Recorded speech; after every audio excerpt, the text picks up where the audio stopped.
అందరినీ చిన్నపిల్లల్ని చేసి వాళ్ళతో ఆడుకున్నావు కదా, అసలైన దమ్ము కలేజా ఉన్నవాణ్ణి నేనురా.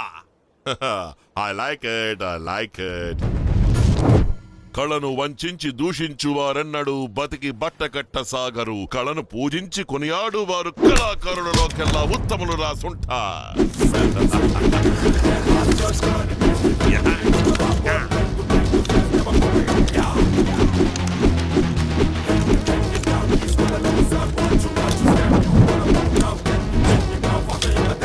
తీసుకో శిష్య.